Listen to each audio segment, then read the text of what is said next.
Hello বন্ধুরা,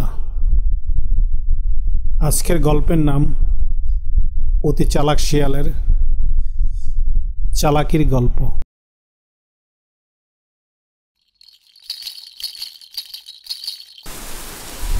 একদিন কালবৈশাখী ঝড়ের হাওয়ায় ছোট শিয়ালের বাড়ি উড়ে গেল। ফলস্বরূপ শিয়ালটি গৃহহীন হয়ে পড়ে এবং আশ্রয়ের জন্য কৃষকের বাড়ি খোঁজার জন্য গ্রামের দিকে রওনা হয় এবং এক কৃষকের বাড়ির দরজায় উপস্থিত হয়।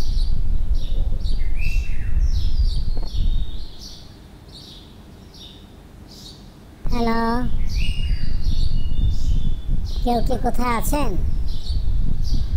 দয়া করে আমাকে একটু আশ্রয় দিন। তুমি ভিতরে আসো, হাঁসের খামারের ভিতরে থাকো। আমার ছালার ব্যাগে দুটো হাঁস নিয়ে এসেছি। এটা তো আবার চুরি টুরি হবে না তো? আরে না, চুরি হবে না, তুমি নিশ্চিত থাকতে পারো। এদিকে শিয়াল খুব সকালে হাঁসটিকে খেয়ে মুখ টুক মুছে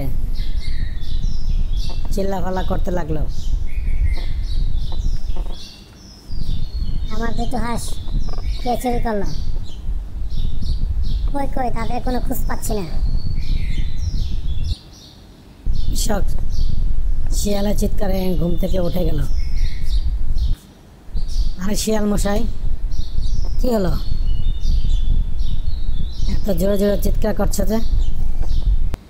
আমার ছালার ব্যাগে দুটো হাঁস ছিল, এখন হাঁস দুটোকে খুঁজে পাচ্ছি না।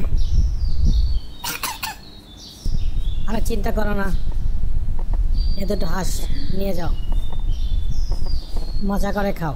শিয়াল মনে আনন্দে হাঁস দুটোকে নিয়ে নতুন আশ্রয়ের ঠিকানায় রওনা হইল। একইভাবে দ্বিতীয়বার একটি মুরগির বিনিময়ে দুইটি মুরগি খায় এবং তৃতীয় চতুর্থ পঞ্চবার একটি হাঁসের বিনিময়ে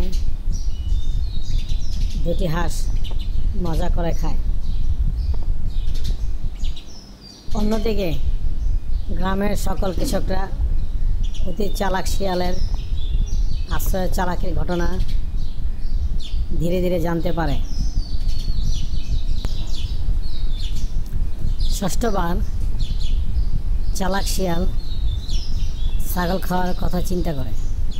তারপর ছাগলের খামারের দিকে আশ্রয় প্রার্থনা করে। খামারি তাকে খামারের আশ্রয় দেয়। ছালার ব্যাগে কুকুর রেখে দেয় খামারি, কারণ সে জানতো যে শিয়াল খুব ভোরে উঠে আবারও সেই চিরাচরিত নাটক করবে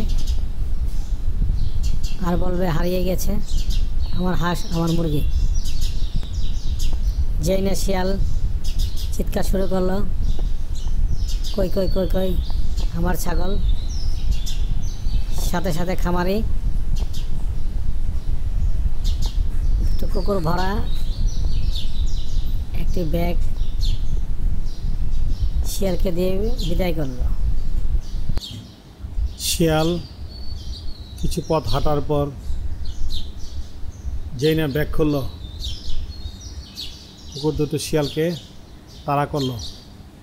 আর শিয়াল বেটা তার জান বাঁচাতে